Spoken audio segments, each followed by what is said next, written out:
शिक्षा मंत्री जी से हम चाहते हैं कि उनका नैतिक दायित्व बनता है और थोड़ी बहुत शर्म अगर उनके अंदर बची है तो उनको इस्तीफा दे देना चाहिए। ये आज हम जो प्रोटेस्ट कर रहे हैं वो कर रहे हैं नीट के विद्यार्थी, जो गरीब किसान मजदूर के जो बच्चे होते हैं, खेत जमीन जायदाद उनकी बिक जाती है तैयारी करने के लिए, और उनकी तैयारी के बाद लगातार नीट का जिस तरीके से एग्जाम कैंसिल हो, चोरी हो रहा है जिस तरीके से, जिस सरकार के अंदर में मुख्यमंत्री एमएलए एमपी की जो टिकट होती है उसको जिस दिन जारी होती है उससे पहले किसी को कानो कान खबर नहीं होती है, लेकिन एक इतना बड़ा महत्वपूर्ण एग्जाम जो है उसको वो चोरी हो जाता है, वो बिक्री हो जाता है। तो इनको किन मांगों को लेकर आप लोग यहाँ पहुंचे हुए हैं? शिक्षा मंत्री जी से हम चाहते हैं कि उनका नैतिक दायित्व बनता है और थोड़ी बहुत शर्म अगर उनके अंदर बची है तो उनको इस्तीफा दे देना चाहिए। इसलिए तो पूरी बैरिकेडिंग कर दी गई है, आप लोग वहाँ तक पहुँच ही नहीं पाएंगे। देखिए, पुलिस और सरकार और इस सिस्टम से आप सब लोग वाकिफ में पूरी तरीके से, इनका काम है रोकना, और हमारा काम है जितना ये रोकेंगे उतनी बड़ी तादाद में, उतनी बड़ी संख्या में हम देश के बेरोजगार युवाओं के साथ में खड़ी हुई है कांग्रेस पार्टी पूरी तरीके से।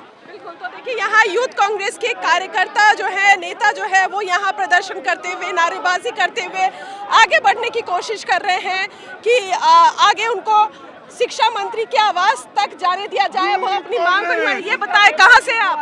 हम फरीदाबाद से, हरियाणा से। हरियाणा से गिरफ्तारी देंगे। देखिए, तो नाराज जो युवा है वो आपको दिख रहा है, कह रहे हम गिरफ्तारी देंगे, हम अपनी मांग जो है वो सामने रखेंगे, और उन्हीं मांगों को लेकर यहाँ हम प्रदर्शन करते हुए दिख रहे हैं। देखिए, धर्मेंद्र प्रधान इस्तीफा दो, इस मांग को लेकर यहाँ पहुँचे हुए हैं। मैं बिहार से हूँ। परीक्षा दिए थे या यूथ कांग्रेस के सदस्य हो? क्या है? मैं यूथ कांग्रेस का सदस्य हूँ, कुंदन यादव मेरा नाम हुआ।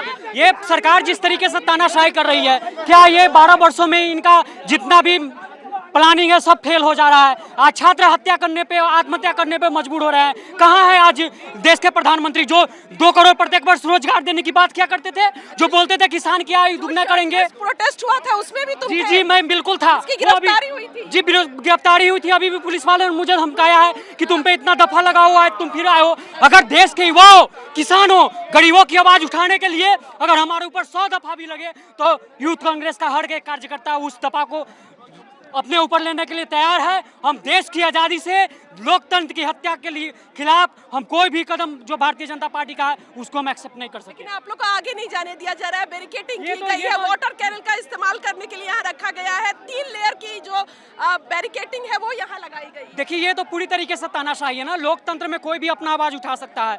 हम लोग वहाँ भी अपनी आवाज को उठाए थे तो गिरफ्तार किया गया था। तो ये सरकार पूरी तरीके से डर चुकी है। इनके पास देश के आम जनता के लिए न कोई अच्छी नीयत है और न नीति है। वो खुद देश की जनता को बोल रहे हैं कि पेट्रोल मत यूज करो, विदेशी दौरे मत करो। आज 5 देशों की यात्रा पे गए हुए हैं, बड़े बड़े काफिला लेके जा रहे हैं। क्या उन्होंने शपथ ग्रहण में जो उनका काफिला गया था उस टाइम क्या वो देश की जनता को संदेश नहीं दे सकते थे? क्या इलेक्शन में पेट्रोल और डीजल खर्च नहीं हो रहा था? तो सरकार कहाँ पे है? अगर आपका कुछ भी अगर लीक मतलब कि कोई समस्या अगर आ रही है सरकार के पास, तो आप प्रधानमंत्री हैं, आपको पहले ही पता होता है कि देश में क्या समस्या आने वाली है, तो उसके लिए आपको रोड मैप तैयार करना चाहिए था प्रधानमंत्री जी को। कैमरा पर्सन शमीम के साथ रंजीता झा, टाइम्स नाउ नव भारत, दिल्ली।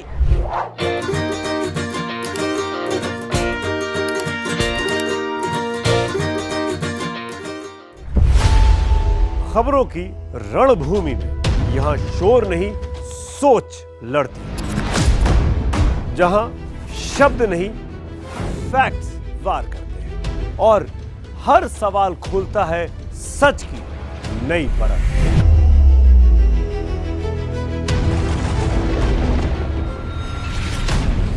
चक्रव्यूह आपके अपने सुमित अवस्थी के साथ सोमवार से शुक्रवार शाम 6:57 पर टाइम्स नाउ नव भारत पर।